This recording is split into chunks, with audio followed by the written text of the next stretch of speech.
PGR chegou a divulgar um comunicado afirmando que a Lava Jato não é um órgão autônomo e distinto do Ministério Público Federal, mas sim uma frente de investigação que deve obedecer a todos os princípios e normas internas da instituição. Essa declaração foi uma resposta à reclamação dos procuradores de Curitiba, de que uma reclamação que eles fizeram, inclusive, à corregedoria da PGR, sobre a tentativa de Lindora Araújo, uma das auxiliares mais próximas de Augusto Aras, de obter cópias de dados de investigações abertas em Curitiba. Bom, para a gente entender toda essa movimentação envolvendo procuradores de Curitiba e Augusto Aras, o Procurador-Geral da República, a gente conversa agora com Fernando Ideu, que é advogado criminalista, doutor em Direito e professor da Escola Paulista de Direito. Oi, Fernando, sempre um prazer te receber, tudo bom? Tudo bem, Thalita, e você? Uma alegria sempre estar aqui junto, batendo esse papo com vocês. Pois é, estou sempre aprendendo muito com você, quero aprender, quero tentar entender o que tem envolvido aí nessa disputa entre PGR e procuradores de Curitiba.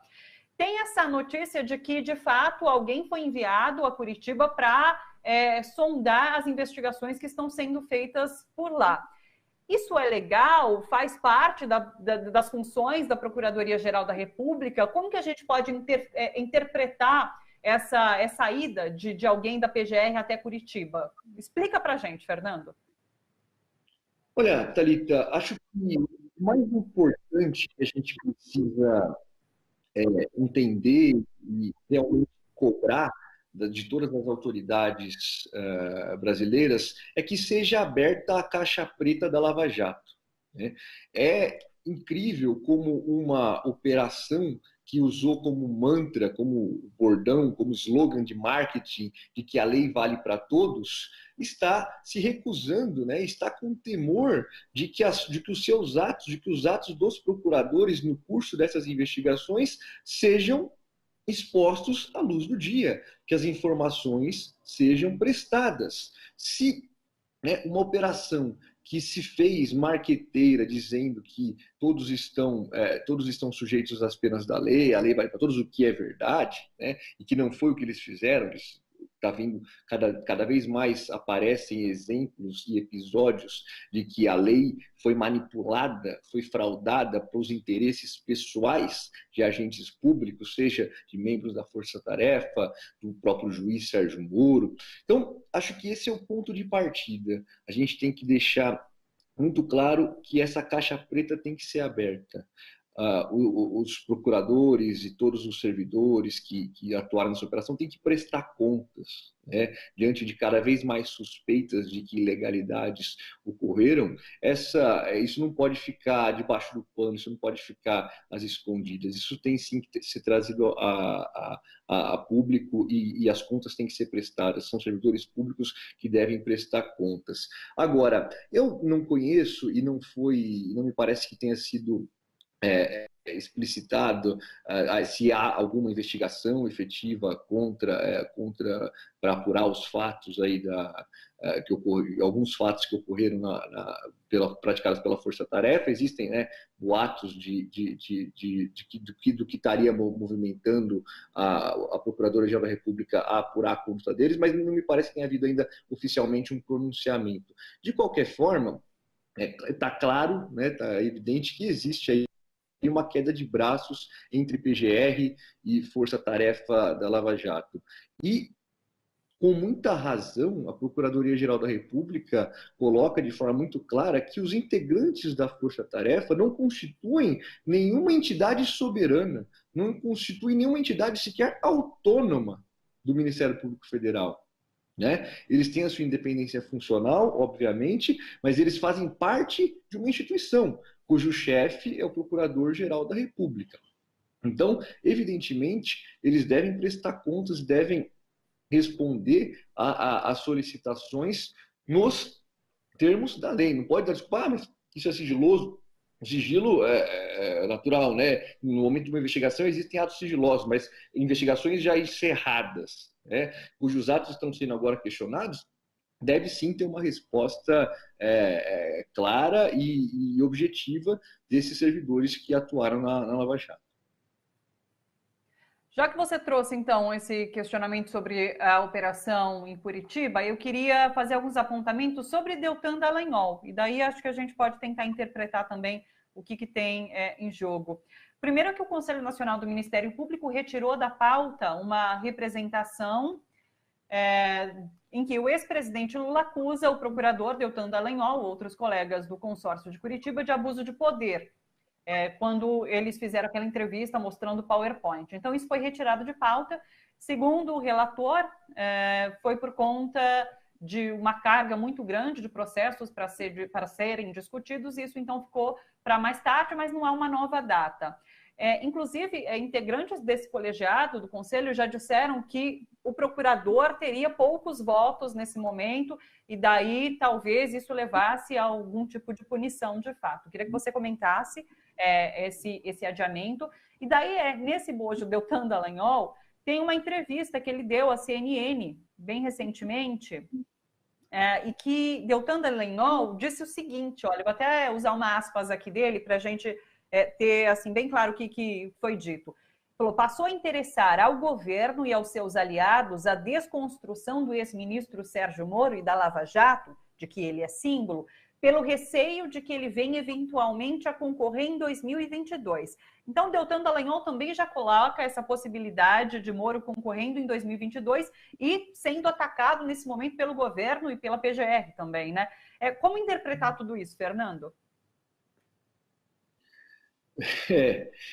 Acho que a gente precisa, né, mesmo depois da Vaza Jato, todas as revelações do Intercept, tudo aquilo que foi posto, se a gente pensar que não houve ainda nenhum procedimento administrativo disciplinar no Conselho Nacional do Ministério Público para se apurar a conduta desses procuradores, é algo realmente estarrecedor. O Deltan já teve uma condenação no Conselho Nacional do Ministério Público, uma advertência que ele tomou por criticar os ministros do STF. Uma das suas declarações de caráter político aí, ele disse que os ministros do STF estariam decidindo alguma coisa assim, seria uma decisão em nome da corrupção, estariam sendo lenientes com a corrupção, e o Conselho Nacional do Ministério Público, que é o órgão disciplinar que apura aí as infrações disciplinares dos servidores do Ministério Público, aplicou a ele uma sanção, né, uma advertência. Mas não é só isso, né? A conduta do Deltan precisa sim ser apurada, não só do Deltan, mas de todos os procuradores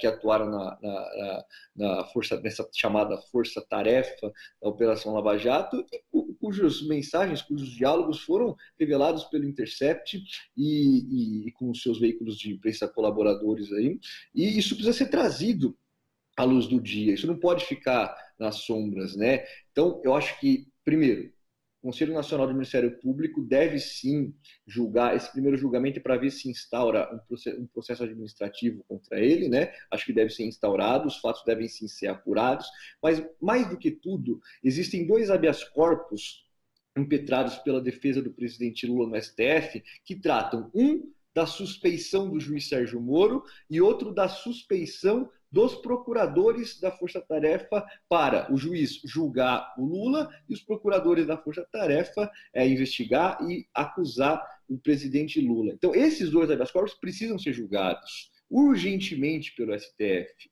Se a gente pensar, não é de hoje, né?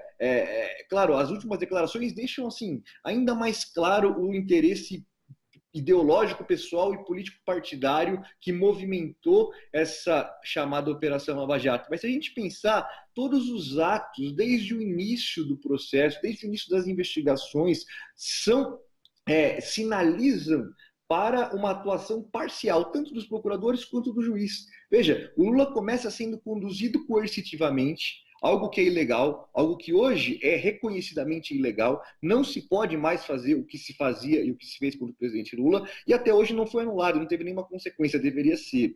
Mas isso prossegue, né? Várias delações premiadas foram extorquidas mediante sequestro. Delação de preso, delação com ameaça de prisão, como constou expressamente e explicitamente num dos pedidos do Ministério Público Federal, num dos diversos casos aí de delação com prisão da Operação Lava Jato, de que a prisão seria uma justificativa para a delação. Eles chegaram a botar isso no papel. Veja, então isso mostra que eles desde o início estavam movidos por uma paixão, por um afeto de perseguição de um alvo colado nas costas de alguns inimigos como se fossem corruptos. O corrupto é o alvo, vamos perseguir esse pessoal, mandar prender, extorquir delações e direcionar a narrativa acusatória.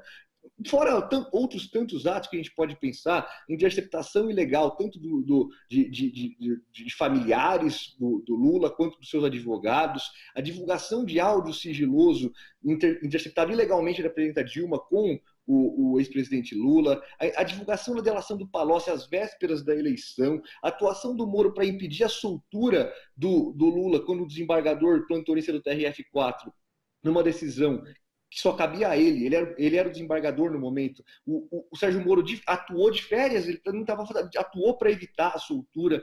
Depois o Sérgio Moro vai aceita o cargo de ministro no governo Bolsonaro. Aí temos, depois da Vaza Jato, então vejam sobre a última declaração, né, que ele fala, a gente até está previsto para a gente falar disso, que ele fala que ele estava no ringue com o presidente Lula. Vejam lá no Intercept, a parte 6, é muito importante a gente ver essa parte, foram tantos capítulos que às vezes passa, né? Na parte 6 da Vaza Jato do Intercept, está lá o Moro trocando uma ideia com o Carlos Fernando, um dos procuradores, falando, o que você achou do interrogatório do Lula? O que você achou? O cara fala, foi bom, tal. Daí o Moro fala para ele, então vai lá, faz uma nota na imprensa mostrando as contradições do depoimento. Cara, o juiz, ele é o coach, né? Agora está na moda do coach, ele é o coach da acusação. Sérgio Moro foi o coach da Lava Jato, da força-tarefa da Lava Jato. Então, veja, essa declaração do Deltan só vem coroar todo esse movimento de suspeição. O que é a suspeição? Né? Eles são suspeitos, os procuradores eram suspeitos para acusar e o juiz era suspeito para julgar. Por quê? Porque eles nutriam uma relação de inimizade. Eles eram movidos não pelo dever de aplicar a lei, mas sim por uma paixão de perseguir um inimigo político e ideológico. E essa declaração do Deltan, de ficar se esquivando de prestar conta da Lava Jato, falar, nós estamos sendo perseguidos agora, a lei vale para todos, mas não é bem assim, nesse momento a Lava Jato fez um bem enorme para a corrupção, conseguimos recuperar milhões e tal, esquecendo toda a indústria nacional que quebrou, o petróleo, construção civil, né? Já é outro tema, esquecendo dessa última divulgação da interferência da FBI aqui no Brasil, né? Mas enfim, eles se esquivando de prestar contas e dizendo que isso é uma perseguição. Mas uma perseguição a quê? Vejam, estão perseguindo os procuradores para enfraquecer a candidatura do Moro em 2022. Então, veja, aí fica muito claro qual que é o desfecho perfeito, o desfecho dos sonhos dessa trupe que se reuniu aí, né? Procuradores com o juiz para fazer uma operação marqueteira e botar na cadeia o primeiro colocado nas eleições que ganharia, sem sombra de dúvidas, segundo todas as pesquisas, ganharia a eleição presidencial. É um projeto pessoal de poder. Nunca foi uma operação limpa que gostaria de fazer que a lei fosse universal, de moralizar o país, a corrupção. Além disso ser impossível de se moralizar uma sociedade com direito penal, não era a paixão que movia esses agentes. Fica muito claro agora que isso era um projeto pessoal de poder. Deixa eu trazer a frase exata que Sérgio Moro disse ontem em entrevista à Globo News, até para que a gente entenda o porquê de tantas pessoas estarem falando sobre a suspeição de Sérgio Moro hoje. Eu vi que nas redes é um assunto que está sendo muito comentado. Deixa eu pegar aqui, olha. Ele disse, abre aspas, como a gente fez lá brincando, no ringue com Lula, na audiência. Então, ele coloca ali no ringue como se eles fossem adversários políticos naquele momento de audiência. E isso é errado, né, Fernando? Para mim é muito emblemático, né, lembrar, antes do interrogatório do Lula, teve uma capa da Veja que colocava assim, o Sérgio Moro de um lado e o Lula do outro, na capa da Veja, né? E outras revistas também replicaram isso. Salvo engano, na Isto É também teve algo muito parecido. O que mais me deixa espantado como advogado criminalista é ver que o próprio juiz estava contaminado por essa narrativa. Veja, já seria um grande problema, né? Já é um grande problema, inquestionavelmente, que a sociedade, que a mídia encampe essa narrativa de que é um juiz combatente do crime contra um suposto criminoso acusado de corrupção e lavagem de dinheiro. Então, veja, Isso não existe, né? O juiz não é um combatente do crime, o juiz não é um super-herói.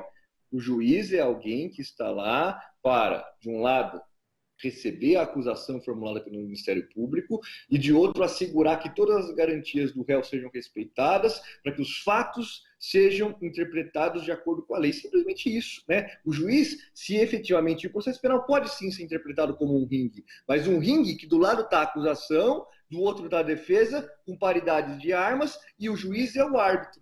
Não é essa configuração que está na cabeça do Sérgio Moro, que não está só no imaginário popular, que está no imaginário popular, a gente já sabia, as capas de revista estavam aí, mas mostra que estava internalizado no próprio Sérgio Moro. Se a gente olhar lá, eu até separei aqui, sabendo que a gente ia falar sobre isso, se vocês procurarem lá, né, a parte 6 da Vaza Jato, no Intercept, ele vai estar lá os diálogos, né, logo depois do interrogatório do Lula. O diálogo em que ele vai, procura o procurador e fala, o Moro pergunta para ele, o que você achou? E aí ele fala, achei que ficou bom, ele polarizou com a gente, ele cometeu contradições e tal.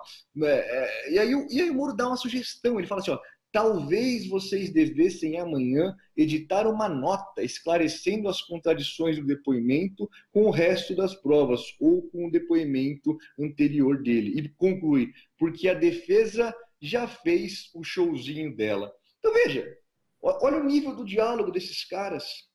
Né? Olha a que ponto chegou essa promiscuidade entre um juiz que deveria garantir o cumprimento da lei, que deveria garantir a paridade de armas, que deveria garantir que o réu tivesse as suas garantias individuais respeitadas para que pudesse se defender da acusação formulada contra ele. Olha o nível de promiscuidade. É o juiz que fala numa audiência, se a procuradora não está indo bem, tem que trocar, mas acima de tudo é o juiz que é o coach da força-tarefa. Ele diz o que os caras devem fazer. Você achou que foi bom? Tá, então faz uma nota na imprensa. Publica lá falando que a defesa já fez o showzinho dela. Ou seja, ele coloca a defesa como o outro, né? A defesa é o outro e nós somos a Lava Jato. Né? A acusação num conluio com o juiz. Então, isso deve ser apurado em todas as instâncias.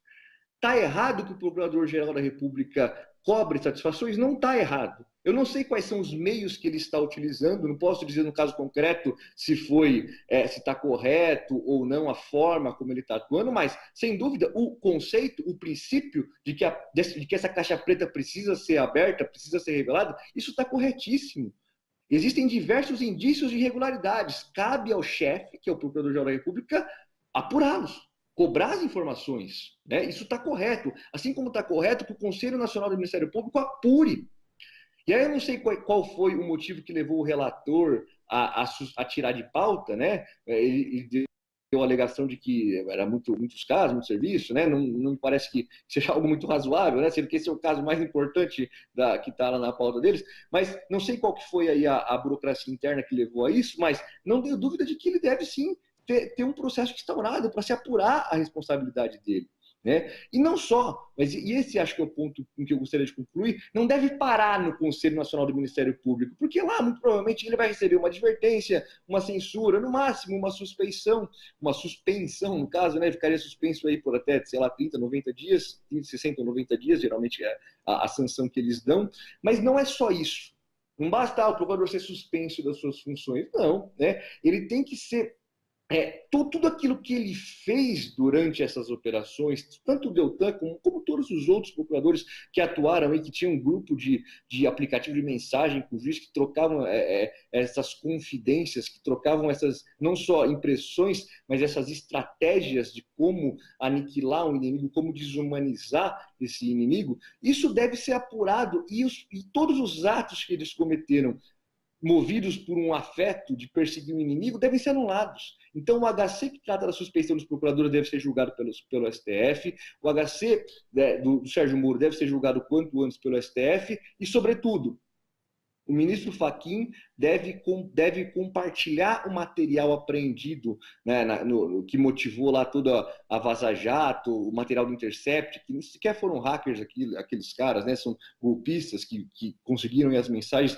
mas esse material que está sob custódia do Estado deve sim ser utilizado para se apurar tudo o que houve.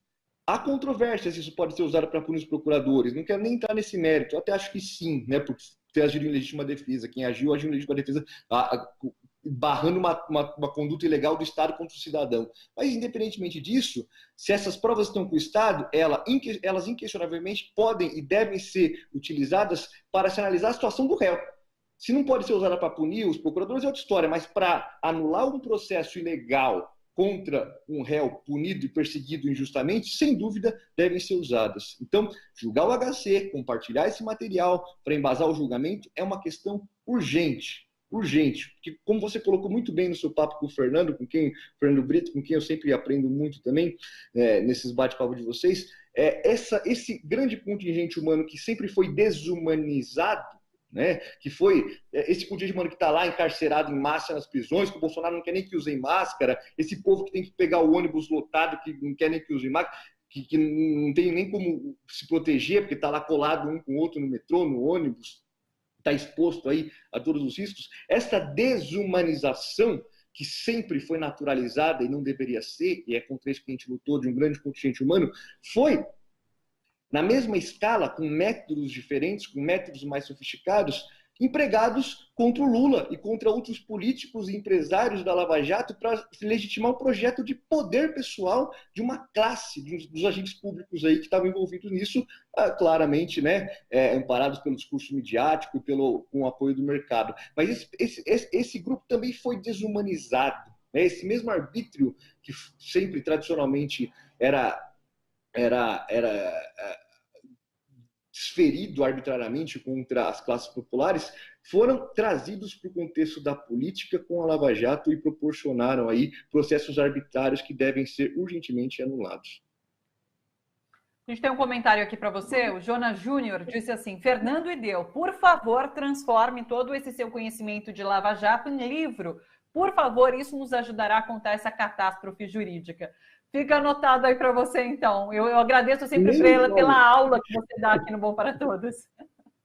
Nem me fale isso, que o Pedro Serrano foi meu orientador no doutorado, é meu sócio no escritório e me cobra toda hora e fala: você tem que publicar sua tese urgente. Eu tô revisando, que eu sempre falo, é como se fosse um seriado Netflix. Cada dia tem um novo episódio, cada dia tem um novo capítulo. Então, eu fico aí querendo atualizar sempre a tese, mas eu vou publicar. Prometo que esse ano ainda sai meu livro aí na tese de doutorado, que trata muito aí da Lava Jato.